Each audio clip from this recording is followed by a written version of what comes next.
We were discussing about a series of lectures on contact lenses. So today we are going to discuss our second lecture, and that will be on design of contact lenses. So moving on, what is a contact lens design? Contact lens design refer to the specific shape, curvature, and feature of the lens that determines their function and fit. What does it mean? It means when we are discussing about a contact lens design, it means we are discussing about a specific shape of a lens, a specific type of the curvatures of the lens. Curvatures mean particularly we are discussing about a base curve of a lens, which need to be matched with the curvature of the cornea for a perfect fitting. And a feature of lenses. Feature of lenses mean obviously we have a different kind of lens, and every sort of lens is different as far as the features are concerned, and ultimately all of these features would finally determines their function and fit, and what are their functions and how it works we will discuss later on in upcoming slides. So moving on, what are the different designs of contact lenses? We have a spherical lens. Spherical mean both of the lens surfaces, either we're discussing an interior surface of a lens and a posterior surface of a lens.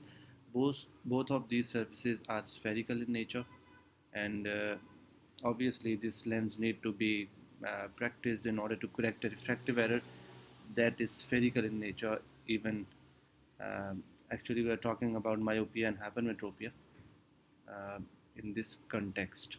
The next one is aspheric. Aspheric means the lens is not spherical uh, in shape, their curvature is different as far as the different meridians are concerned. It means the lens is steeper at the center, and when we move toward the periphery, it becomes flatter in nature. This is something in which we want to like to make a lens that contains a curvature pretty much similar to the curvature of the cornea. As we all know, cornea is not spherical in shape. The cornea is steeper at the center and flatter in the periphery. So a spheric lens is more like a shape of the cornea. This is something which we normally make in order to better fit a lens on a corneal surface. Third one is a toric lens. Obviously, toric means the lens contains two different meridian, and each of this meridian contains a different kind of curvature. And this sort of design is basically used in order to correct a toric cornea or astigmatic cornea. And obviously, this sort of lens could be a front surface toric or a back surface toric or a bitoric. So, what is a front surface toric? What is the back surface toric? And what is a bitoric lens? Basically, when we normally want to correct a residual astigmatism, we add that cylindrical component or a cylindrical number on the front surface of a lens. So for the correction of residual astigmatism, we always go for a front surface toric, which is obviously possible on a soft lens. Then we have a back surface toric and a bitoric. Both of these design can be incorporated on an RGP lens, because RGP lens could be the front surface toric, could be a back surface toric and a bitoric. Back surface is basically designed in order to align the physical fitting of a contact lens according to the shape of the cornea. So as we all know, uh, this is which is uh, pretty much specific for an RGP lens, because a soft lens will always consider or mimic the shape of the cornea. So when we want to fit a soft lens on any cornea, we don't want any sort of toricity at the back surface of a lens. But when we fit an RGP lens, because RGP is hard in nature, it will not mimic the shape of the cornea. It will not adopt the shape of the cornea. So we accordingly have to change the shape of the cornea in order to better align with the cornea. So sorry, we have to change the shape of the back surface of a lens in order to better align with the cornea. So back surface toric is something which is something which is limited to an RGP lens. Bitoric means a lens which contain toricity at the back surface as well as at the front surface. Back surface is just to better align with the cornea in order to improve a better physical fitting, and the front surface is to correct the residual astigmatism. So once again, bitoric is something which is limited to an RGP lens, not to a soft lens. So moving on, we have some more designs, a bifocal, which obviously contain two different prescription.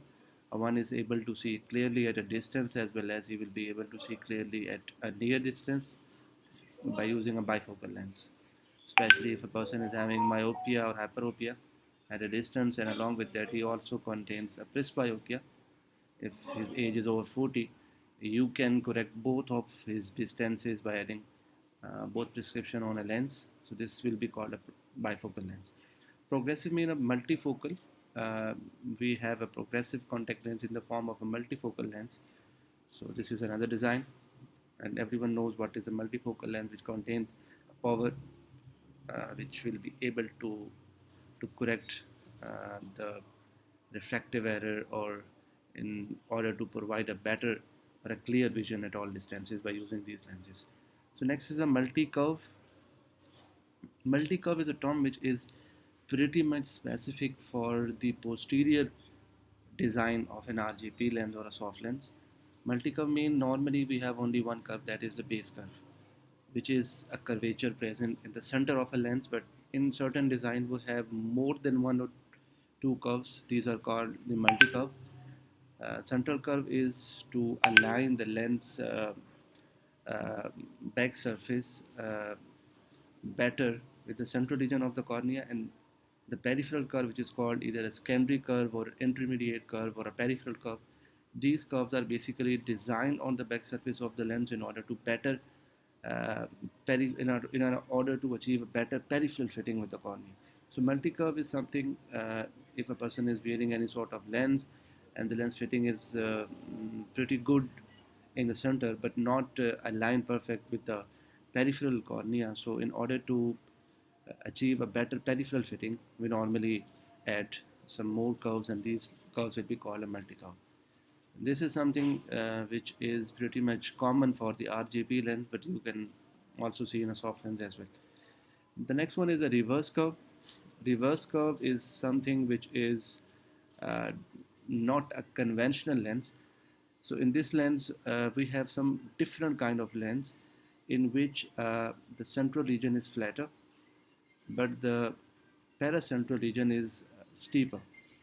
This is a concept which we normally use in orthokeratology, in which the central curve is flatter, but the paracentral curve is once again steeper.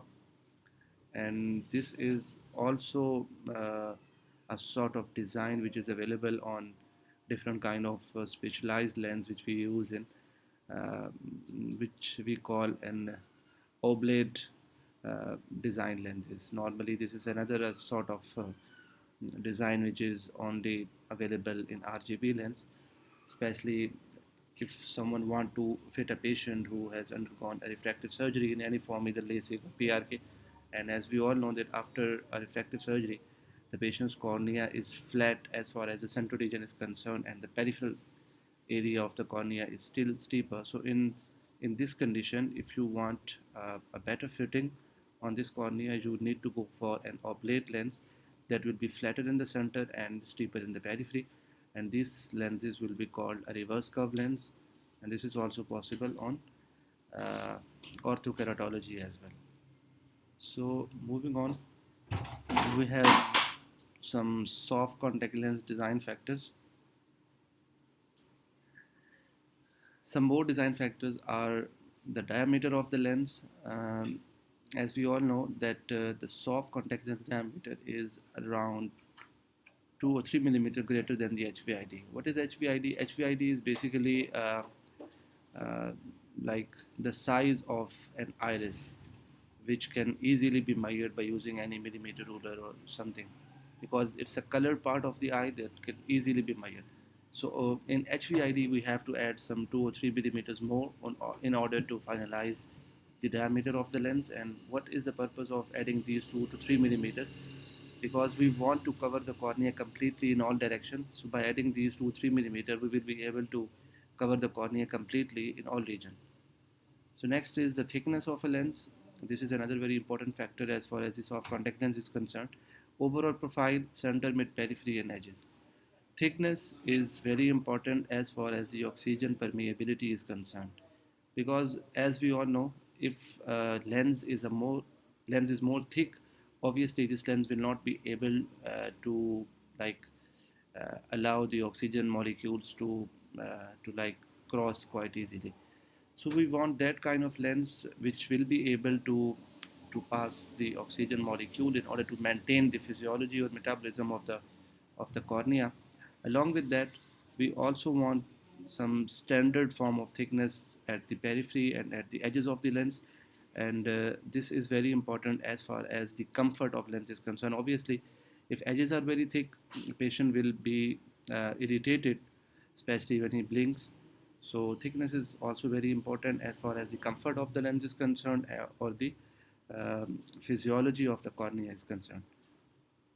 Moving on, we have curvature, different kind of curvature, either a central curvature or a peripheral radii of curvature. As we have already discussed, that the central curvature is something which is aligned with the fitting of a central region of a contact lens in relation to a cornea. Central curve is also called base curve, which need to be aligned with the central curvature of the cornea for a better fitting. And peripheral radii of curvature is also very important, because if peripheral curvature of lens is not close or perfectly aligned with the corneal peripheral area or a corneal peripheral curvature, the lens will not be well centered, it will not be fitted well, and it will move a lot, it will create a trouble for a patient, and ultimately patient will not be able to wear the lens for a longer period of time. Moving on, we have uh, a soft contact lens design related to front surface or a back surface. We have already discussed that lens contain two surfaces, either it's a front surface or it's a back surface. Front surface is something which is closely related with the environment, and back surface is something which is closely related with the cornea, because back surface of a lens is something which is closely attached with the front surface of the cornea, and front surface of a lens is something which is closely related with the eyelid, and this is something which will decide the uh, comfort of a lens when a patient blinks having a lens in his eye. So this need to be further evaluated. So this picture is something which is actually describing front and back surface of a lens. So this is basically a sort of a back surface of a lens, which will be ultimately in a close interaction with the cornea when patient is wearing this lens. So this curvature, a central curvature, is called a base curve or back optic zone radius. So this is a secondary curve, which is denoted by R1. This is basically a peripheral curve, first peripheral curve, and this one is a second peripheral curve. And all of these curves are important as far as the fitting and centration of the lens is concerned with relation to the corneal curvature. And along with that, this frontal portion is called a front portion of a lens, and front portion, central region of the front portion is something uh, which is also important, as well as this peripheral region of the front surface is also very important. This is basically a design of a simple tricurve lens which contains three different curves: a central curve, a mid peripheral curve, and a peripheral curve. Same goes with the frontal region or a front surface of a lens, and same goes with the back surface of a lens. So, for as far as the back surface is concerned, these curves are important for the physical fitting relationship of lens with the cornea, and the front surface is something which will ultimately either provide a better vision if we are incorporating any front surface toricity, and ultimately this will control the sort of abrasion of the lens, and along with that, some front portion also contain a power, and that portion will be called front optic zone diameter. Optic zone diameter is something which contains the optical power of a lens, and this portion need to be present in front of the visual axis all the time if patient want to see clearly. So If we talk about a design, front surface design of a lens, so important thing is the front optic zone diameter. This would be between the start of the secondary curve from here to here. This portion will be called a front optic zone diameter, and this will ultimately have a role in the optical characteristic of a lens. All right. So after the design, we have a relationship of a soft contact lens, and relationship is something which is something close matched to the dimension of the eye. Relationship is basically a physical fitting relationship, and that is closely associated with the cornea. Obviously, if a shape of a contact lens is not closely associated or closely or perfectly matched with the corneal curvature, this lens will not be fitted perfectly, and patient will not be able to wear it for a longer period of time um, without any discomfort, without any irritation, and patient will not be able to see clearly by using this particular lens. So physical relationships should be closely matched with the interior surface of the cornea for a better visual performance and for a better visual, for a better comfort as well. The next one is a soft contact lens material properties. So we have some more different properties related to soft contact lens. First is a water content. As we all know that water content of a soft contact lens is a variable factor. Lens could have a water content between 25 to 79%, and water content is very important. If a lens contain or more water content, it means the lens will pass more oxygen molecule. And ultimately, the oxygen permeability. If the oxygen permeability is better, obviously the physiological property of that lens will be better. The patient is using that lens for a regular basis and for a regular period of time and for extended period of time in a day. So better water content mean a better oxygen permeability, and less water content mean a less oxygen permeability of a contact lens. The next one is the silicone content. Silicone content is another very important factor as far as the soft contact lens is concerned, because silicone is a sort of component which is responsible for better oxygen permeability. If a contact lens contains silicone in its material, it means the oxygen permeability of that lens will be better. Then a modulus of elasticity, it decides the rigidity of a lens. If a contact lens contains more modulus of elasticity, it means the lens is more rigid, and patient be having uh, will be more comfortable as far as the dealing of the contact lens or care and maintenance of the contact lens is concerned, and the lens will be more rigid in nature. It will There will be less chance of a lens tear or a lens breakage. And if the modulus of elasticity is less, obviously the lens will not be too thick, and the strength of a contact lens will be less. And along with that, if a contact lens is more rigid, it will better correct the minor irregularities of the cornea, or it will better correct the astigmatism of that particular patient. If the lens is very thin, astigmatic correction will be less.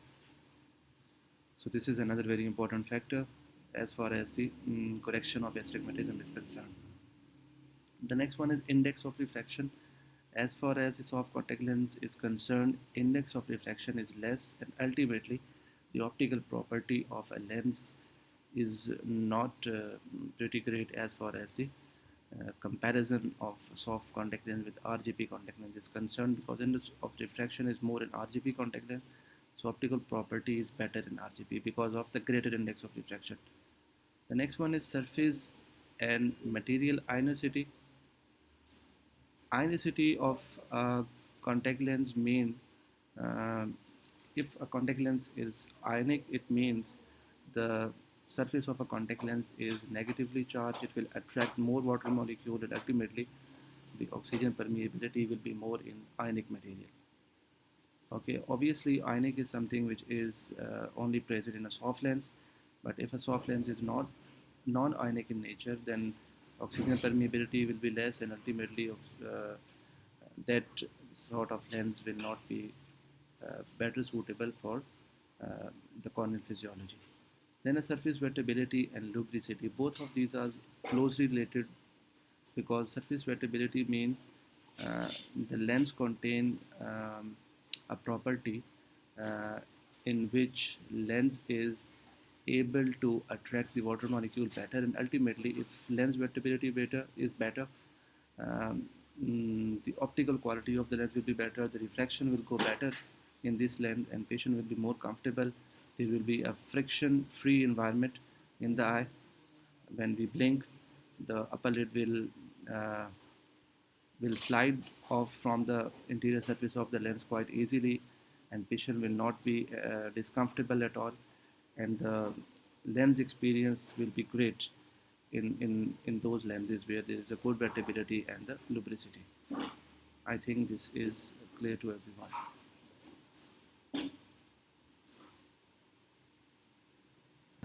Contact lens center thickness in its consideration, as we all know that thickness is something which is inversely proportional with the oxygen permeability of a lens. If there is less thickness, this lens will pass more oxygen molecule, and if thickness is more, it will pass a less oxygen molecule. And dk stands for diffusion coefficient, and it is something which tells us about the oxygen permeability of a lens. If lens contain more dk, it means it will pass more oxygen molecule, and if the dk value is less, it means the lens will pass less oxygen molecule. Over t mean it is inversely proportional to the thickness. If thickness is more, thickness of a lens is more, it will pass less oxygen molecule, and if the thickness of lens is less, obviously it will pass more oxygen molecule.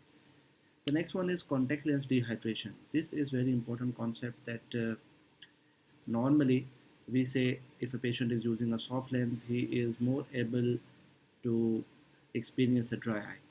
So what is the concept behind that? Particularly if we are wearing a soft lens that is thin and contain more water in it, like if someone is wearing a lens which is thinner but contain high water content, this lens is more prone to cause dry eye. The reason behind, when the tear film breaks up, uh, ultimately the environmental factor will work on a contact lens, and it will try to squeeze out the water from the contact lens matrix, and ultimately the contact lens will shrink up, and gradually the water content from the lens will be evaporated into the environment, and ultimately when the post lens tear film will be broken down, it will then uh, cause the dehydration of the cornea as well. It will eliminate out the environmental temperature, will ultimately evaporate out some water content from the cornea as well, and this will ultimately cause the corneal staining. So this is another slide which actually describe this phenomena in more detail. You can see here, if a hydrogel contact lens are made too thin, corneal dehydration can result. Reason include the following: bulk flow of water through the contact lens, and instability of water flow the contact lens surface, and this will cause evaporation when water will be squeezed out or evaporated out from the contact lens. If it's thin in nature and contain more water content, this will happen to the contact lens, and as the contact lens dehydrate, the water deeper within the contact lens is drawn to less hydrated surface, which is obviously the environment which is less hydrated along a concentration gradient evaporates into the atmosphere, that cause further dehydration until water is being extracted from the cornea, because cornea contains more water, and it will go into that environment which contain less water through a contact lens into atmosphere, and this will ultimately cause corneal dehydration and ultimately cause epithelial desiccation or epithelial staining. Epithelial desiccation and corneal staining, and this is also called pervaporation staining. So it means if you are going to prescribe a high water content lens to a patient, just never prescribe a thin lens. Always go for some sort of thicker lens if you want to prescribe contact lens with more water content. If you want to prevent this patient from a corneal staining or a pervaporation staining, this is very important. So next one is a fitting consideration. How a center thickness is related with the fitting consideration. Obviously, we have already discussed that if contact lens is more thickened centrally, uh, the fitting of a contact lens can also be disturbed, but it can also cause uh, sort of hypoxia, or it will decrease the oxygen permeability. So this is very important, that you need to decide that what is the prescription of the lens, what is the need of your patient, that how many hours in a day he or she want to wear a contact lens. And if the central region is very thick because of the high prescription, I would suggest to go for a silicone hydrogel lens or a lens which contain more water content, in order to avoid any sort of hypoxia. Or obviously, if you are prescribing a thin lens with high water content, it will also cause a corneal staining, as we have discussed previously.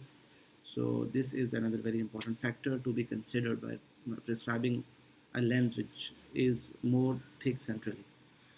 The next one is little or no movement. This is another very important point. When you are fitting a soft lens to a patient, you have to see that either the contact lens is moving properly or not, because movement of lens is very important as far as the tear exchange is concerned. Obviously, if lens is not moving properly, uh, all the tear debris will be accumulated behind the lens, and it will ultimately disturb the corneal physiology, and patient will experience a sort of tight lens syndrome, in which you will see a sort of corneal inflammation behind the lens, because lens is not moving properly, and the debris which are accumulated beneath the lens is not exchanged with each blink. So this will cause a problem for a longer term. A patient is wearing a lens for many hours a day and using regularly, so you need to consider this particular point as well. So moving on, this is the pervaporation staining, which is related with the thinner high water content lens, because it will ultimately evaporate the water first from the contact lens and then from a cornea, and ultimately this will cause a corneal staining.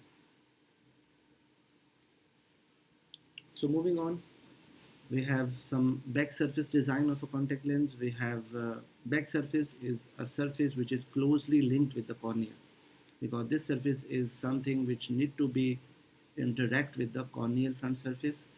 So what could be the back surface design of a contact lens? This could be a single curve or a monocurve lens, which we have discussed that a single curve means a base curve, only a central curve of a lens.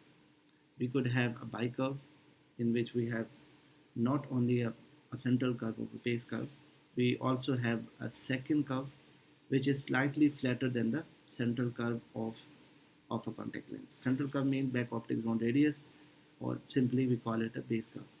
So why the secondary curve is flatter than the base curve? The reason behind, the cornea is flatter than the periphery. So for a better alignment, we always go for a flatter secondary curve. And this second curve is slightly wider as well, for a better centration of a lens and for a better tear exchange as well. Then the next we have aspheric. Aspheric is a continuous curve which is steeper in the center and flatter in the periphery. We also have a soft lens which is aspheric in design, and this lens is basically made in order to better align with the aspheric shape of the cornea. So once again, this is something which is basically a sort of design which tell us about a different kind of uh, back surface design.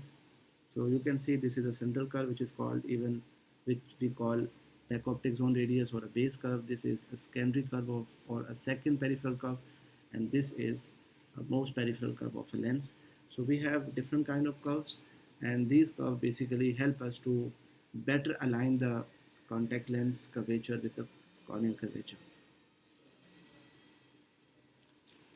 Then we have soft contact lens edge design and edge thickness. This is very important because, as we all know, soft contact lenses are larger in size, and their edges are something which is either present beneath the upper and lower lid, or very much closer to upper and lower lid. So if a thickness profile is different, and if the edges are very thick or sharp, obviously patient will not be comfortable when he or she will blink, having a lens in his eye. So edge position under both lids. Most of the time when we fit a large size lens into a patient eye, uh, their upper and lower edges will be present beneath the upper and lower lids. Edges have relatively little effect on comfort, but if the edges are very sharp and very thick, it could cause a sort of discomfort or irritation for the patient, especially when he or she will blink. Edge design may be limited by manufacturing or a patent issue. It is something which is dependent on the manufacturer. Some companies make a different sort of edge design, so it is totally dependent on the manufacturers. Thickness governed by durability consideration rather than comfort and physiology concern. So thickness is very important as far as the durability of the lens is concerned, but also thickness could cause a comfort related or physiological issues as well. Like if a patient is wearing a very thick lens, it can ultimately decrease the oxygen permeability, and ultimately this will cause some corneal physiology related issues as well. And more thicker edges will also create a sort of irritation or a discomfort for some patients as well. The next one is why an aspheric shape. As we have already discussed that cornea is aspheric in nature. If we have a lens that is aspheric in shape, that will be a better choice as far as the fitting relationship is concerned. So aspheric contact lens attempt to optimize the contact lens and cornea relationship. Obviously, a fitting relationship will be better in aspheric lens compared to spherical lens. Aspheric decrease the local bearing pressure due to peripheral curve and transition zone discontinuation. So aspheric means the lens back surface shape is pretty much closer to the shape of the cornea. So if you are fitting an aspheric lens to a patient cornea, you are actually decreasing a local bearing pressure on the corneal surface. What is bearing pressure? The lens will not touch heavily on the corneal surface, and ultimately the corneal physiology will be maintained, corneal anatomy will be maintained, and patient will be super happy by using these aspheric lenses. The next is we have already discussed about the soft contact lens design. So moving on, we will be discussing about the GP contact lens design or a gas permeable contact lens design. So GP contact lens design is essential for optimizing response. It should contain high decay material, and high decay material make design more forgiving, mainly due to decreased rigidity of high decay GP contact lens material. So as we know that rigid gas permeable lens mean a lens that pass more oxygen molecule. And why the GP lens pass more oxygen molecule? Because it contains more decay, and we have already discussed if a lens contain more decay, it means the lens thickness is less. So obviously if a GP lens contain more decay value, the lens rigidity will be less. The lens will not be that much hard in nature because of the higher decay. And obviously we want a higher decay material, but one thing you have to keep in your mind, if the decay value is high, the lens rigidity will be less, and ultimately the lens flexure, the chances of lens flexure will be more. Lens flexure means there is a chance that lens can be folded or the lens curvature can be disturbed in any meridian, because it's not hard in nature, then it's not too much hard. Obviously that lens can be uh, disturbed as far as its shape is concerned. So this is another very important point. You can only decrease the thickness of a lens to that level where lens can maintain its shape. If its shape is disturbed, it's become denatured and its shape is like not maintained, and um, it become the lens cause any sort of flexure, and this flexure is something which is closely linked with the reduced thickness. Then obviously this lens will not be a suitable one. So this particular point need to be keep in mind while making these sort of lenses. GP is very good as far as their rigidity is up to that level where we will not experience any sort of lens flexure, because lens flexure will disturb the final visual acuity of the patient. It will also create astigmatism as well, and that astigmatism is not basically because of the corneal toricity. That astigmatism will be because of the lens flexion. So you have to just see that how much rigidity is acceptable for your patient, and how much rigidity or hardness is something which will prevent the lens flexure when patient will wear the lens for a certain period of time. The next one is a desirable property of a GP lens. What are the desirable properties that should be present in the GP lens? Optimal design. Optimal design is something which ultimately provide a better visual experience to a patient, which provides a better comfort if patient is wearing that lens for some 8 to 10 hours a day. So this is another very important thing. The next one is material. The GP contact lens should contain high decay value, should be wettable, so patient can wear a lens comfortably without any friction, without any irritation.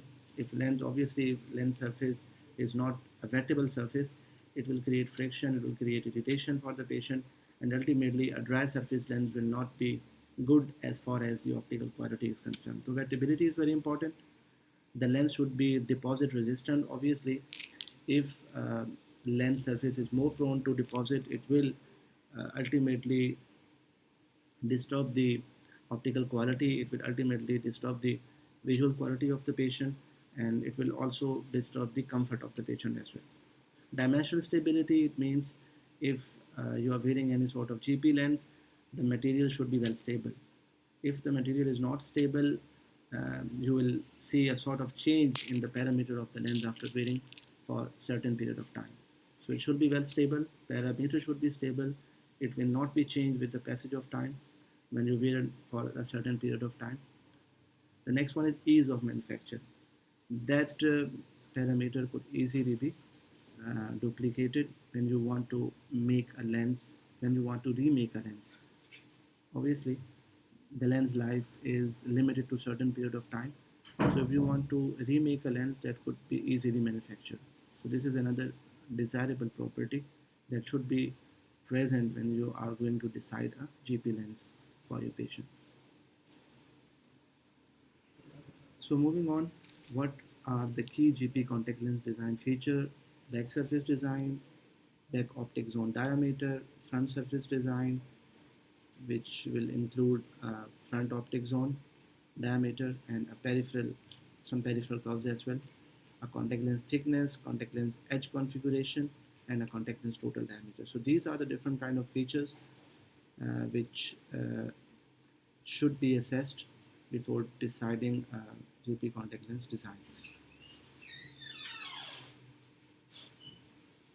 Some more associated features related with the GP contact lens back surface. So as we all know, back surface is something which is closely linked with the corneal front surface and which will ultimately affect the fitting of a contact lens as well. So back surface control contact lens and cornea interaction. So obviously contact lens back surface and the cornea front surface are closely linked with each other. So if a back surface is not according to the shape of the cornea, you will see the patient will not be comfortable and fitting will not be the appropriate one. So this is very important, that how is the back surface of a lens and how is the front surface of the cornea. And this is very important, that the shape of back surface of the lens and the front surface of the cornea should be pretty much close in order to achieve a better fitting. So it will ultimately affect the contact lens centration and contact lens movement. Obviously, if the back surface shape of the lens is not according to the shape of the cornea, the contact lens will not center well, and you will see a different sort of contact lens movement. If lens is very tight, you will not see any sort of movement, and if a contact lens is very loose, you will see very excessive movement associated with the blink of a patient.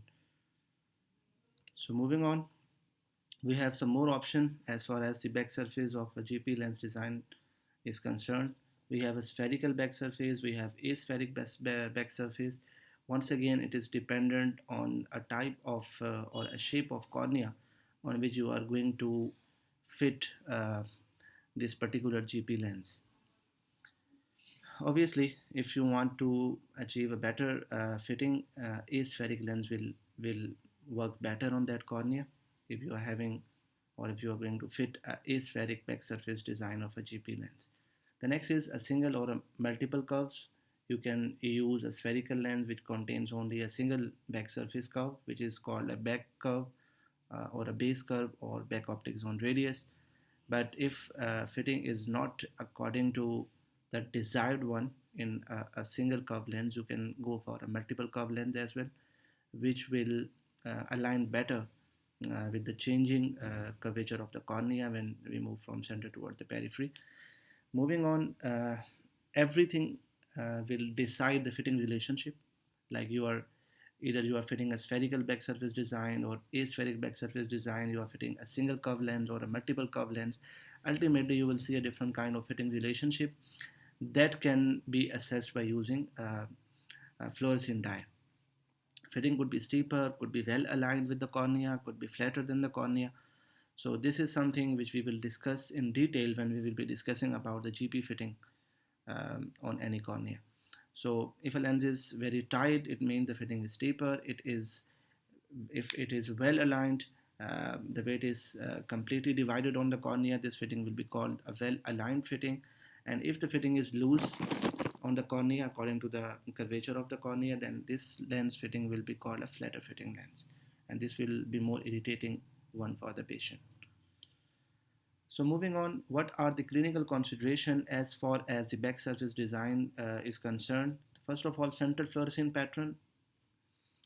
Obviously, whenever we are going to assess the fitting of a GP lens on any cornea, we always go with the fluorescein pattern.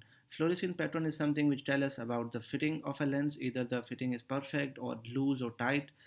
How it will tell you either the fitting is tight or loose, we will discuss later on when we will be discussing about the RGP lens. But for a very basic understanding, you can mm, just remind, you can just think of central pooling, like whenever you have fitted a steeper lens on any cornea, um, in that particular condition you will see a greater fluorescein pattern at the center of a lens. But when you fit a flatter lens or a looser lens on any cornea, you will see um, a more fluorescein at the periphery of the lens, because in a flatter lens is actually touching at the central region on the cornea, and there will be very less or no gap between the cornea and lens, and you will not see any sort of fluorescein pattern at the central region, and the fluorescein will be more at the peripheral area, because the curves are or edges are elevated, and that elevated edges contain a more fluorescein. So we will see a more fluorescein pooling in the periphery when a lens is fitted flatter on the cornea, and you will see an equal band of fluorescein from center toward the periphery if you have fitted with a well alignment according to the shape of the cornea. So you will see a um, even band of the fluorescein from center toward the periphery, and in the steeper fitting you will see more fluorescein will be present in the center, because there will be a more gap, and because there is more gap between the lens and the cornea, you will see a lot of um, fluorescein stained tears present in the central region, and you will see a more central pooling in a steeper fitted lens. So next is induced corneal curvature changes. This is another very important point. If your back surface design is not up to the mark, if it is pressing the cornea, ultimately it will change the corneal curvature, and ultimately will damage the cornea as well, can cause corneal staining, can cause corneal abrasion, or ultimately corneal ulceration. The next one is corneal adherence.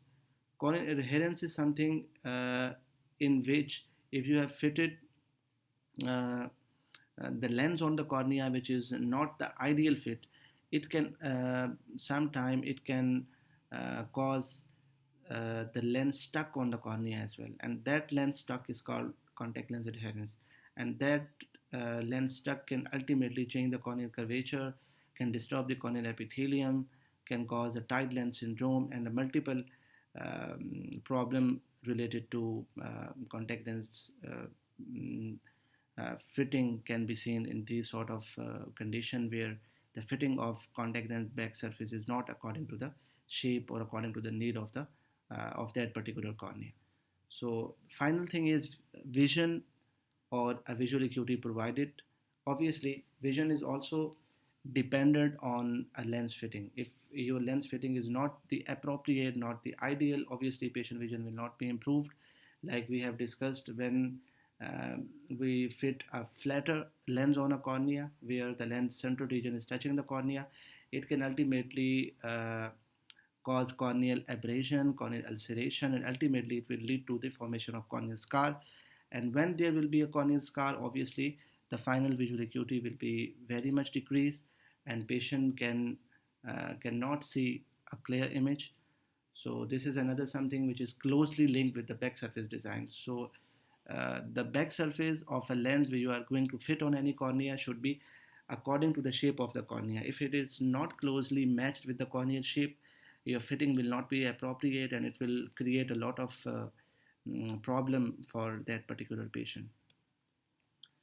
So this is a graph of a spherical and aspheric contact lens, GP contact lens fitted on a cornea. So this blue line is indicating a cornea, and this red and green line is actually indicating different GP lens. So in this picture, you can see this is an ideal aspheric design, which actually is very much close to the shape of the cornea. So here you can see there is a very little gap between the cornea and the lens central region, and there will be a very even and static fluorescein pattern over here. And here you can see at the peripheral region and the edges of the lens there is more gap between the cornea and the lens edges. This is basically called an edge lift. This is an ideal edge lift because we want more fluorescein to be or more tears to be present at the edges, and this will basically maintain the tear exchange and ultimately will not trap the tear debris, and you will not see any sort of physiological issues if there is an appropriate edge lift present related with the GP lens. But here you can see the fitting is not ideal. In the central region you can see there is a flatter fitting. There is very less gap between the lens and the cornea, but in the paracentral region you can see the lens is like more steep. In this region there is a more gap between the lens and the cornea. So central region is flat, mid central or paracentral region is once again steep, and then again this mid peripheral region is once again flatter, and this is the edge lift, which is almost the ideal one. But this central region, which is actually the back optic zone diameter, this is the region where the lens contains its power. This region is not perfectly aligned with the shape of the cornea. So this is a spherical back optic zone diameter, and this is aspheric. So obviously aspheric design is more ideal as far as the fitting is concerned because it is closely matched with the shape of the cornea.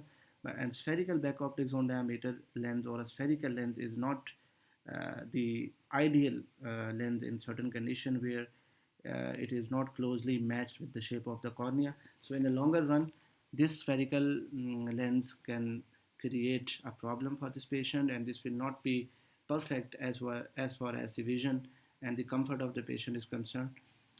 And this one is more ideal one. Patient will be more comfortable, patient will be more happy in this aspheric design. So I hope uh, you guys are clear as far as this spherical and aspheric lens is concerned. So moving on, this is another fitting possibilities as far as a rigid lens is concerned. You can see this is a steeper lens. Steeper means there is a central gap between the cornea and contact. Then this whiter region is indicating a corneal apex, and this region, gray region, is indicating a GP lens. So there is a prominent gap between lens and cornea. So this is a steeper lens or a tight lens. This is alignment fit where you can see a sort of uh, even band of fluorescein present from center toward the periphery, and this is flatter fit. You can see there is a prominent lens touch at the center of the cornea, and you can see a wide band of fluorescein present in the periphery. So this is a flatter fitting, this is on-K or aligned fitting, and this is steep fitting. Some more back optic zone, we have some more back surface design present on a GP lens. So first is back optic zone radius, or this is also called base curve of a lens. So in aspheric lens, aspheric design will better align with the cornea because it contains same shape as the shape of the cornea is. So obviously aspheric will better align with the cornea. You will see a great difficulty in order to manufacture the aspheric design because these are like the complicated one to manufacture again and again. So this is something which we call difficulty in order to manufacture an aspheric lens. So this is difficult to verify. This contain a continuous curve. So verification of parameter is something which is complicated as far as the aspheric design is concerned. There will be a less centration. If the cornea contained very much like change in curvature from center to periphery, especially when there is any sort of corneal disorder, any ectasia or something like that, the corneal curvature varies from point to point. In this certain condition, you can see a sort of less centration of the lens, and the fitting of the lens will not be according according to the uh, need of the patient and according to the requirement of a desired fitting of a lens. So aspheric is better for a normal cornea, but when you are dealing with the complicated corneas, the centration will be like complicated one. It is very difficult to achieve good centration and other parameters as well. So moving on, the spherical one, spherical lens is the lens which provide a better vision and better centration. This is something which we have studied from different literature, that spherical is better one as far as the vision is concerned and as far as the centration is concerned, and particularly when you have multiple curves. So these curves will help out the lens to center well, and ultimately this will provide a better uh, visual performance, and this will also provide a better tear exchange as well. And along with that, you can achieve a good fitting in a complicated corneas as well by using multi-curve spherical lenses. The next one is a tri-curve lens. If we are using a GP lens which contain three different curves at the posterior surface. So what are those curves? The first one is a central curve, which is also called back optic zone radius or a base curve, and the diameter of this curve will be back optic zone diameter, that is uh, total diameter minus 1.5.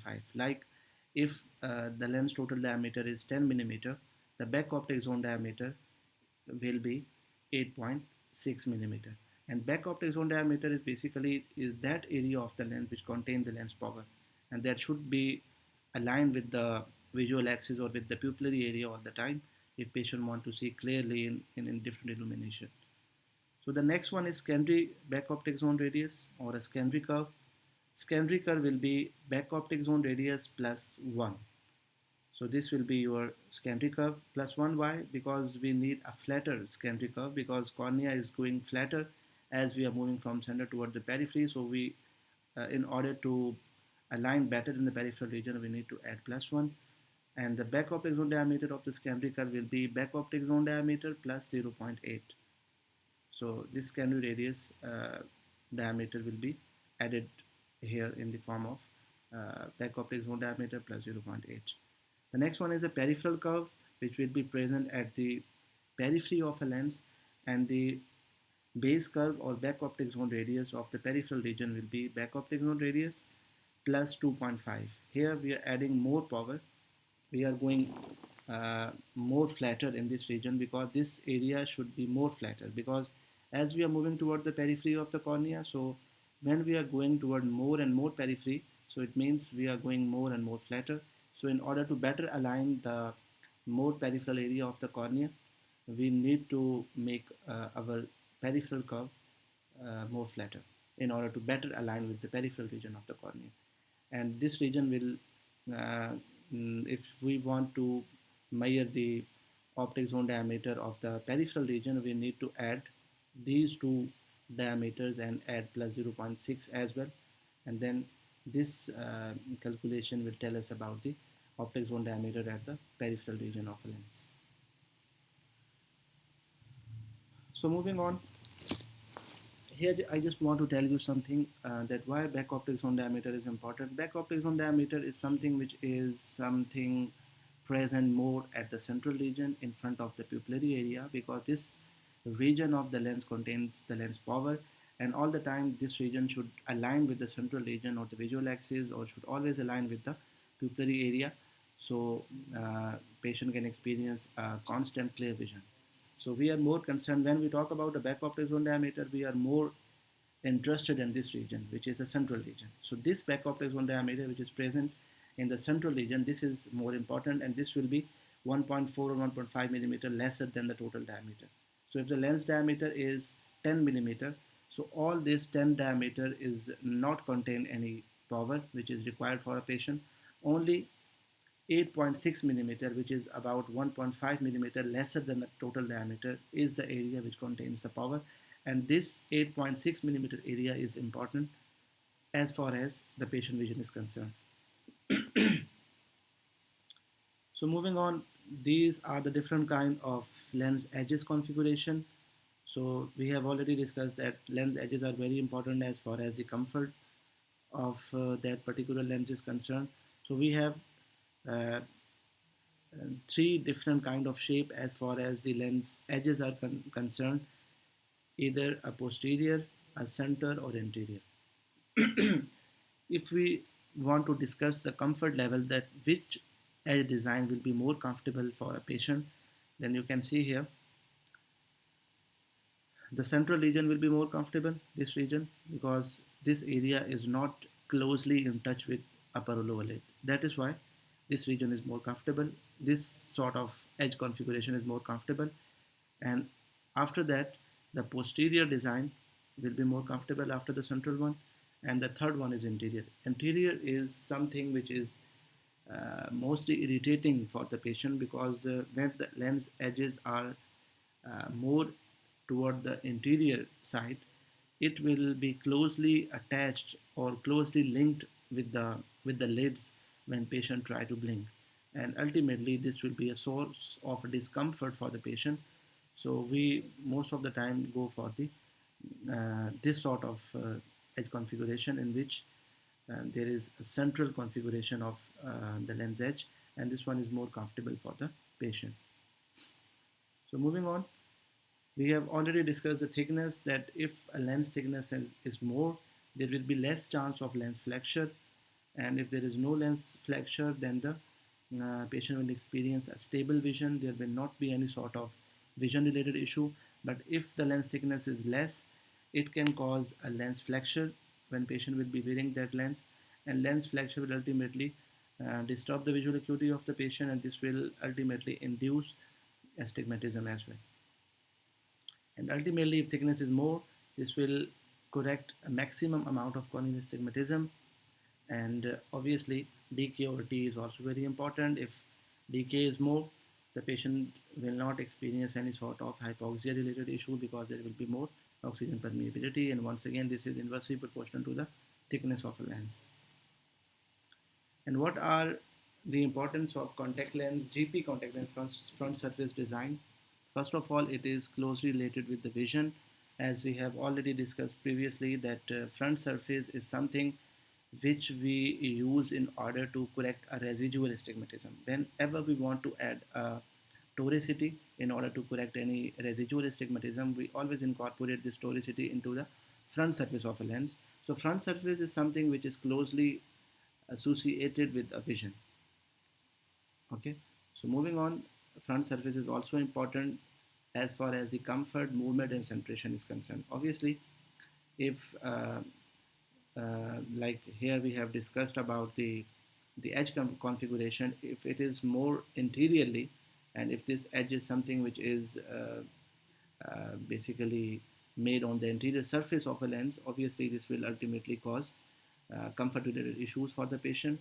And obviously when your lid is more interacting with the front surface, it will try to move the lens downward, and gravity obviously is very important here. So this can change the movement of the lens, and ultimately if lens movement is more, you will see a centration related issue as well. The lens will move more and it will cause decentration, and ultimately there will be a vision related issue when optic zone diameter will be displaced from the visual axis. So moving on, this is another uh, edge design. This is a minus carrier. If you are fitting a lens to any of your patient and that design is a GP design and there is a very high prescription, and when patient blinks, it like decenter the lens.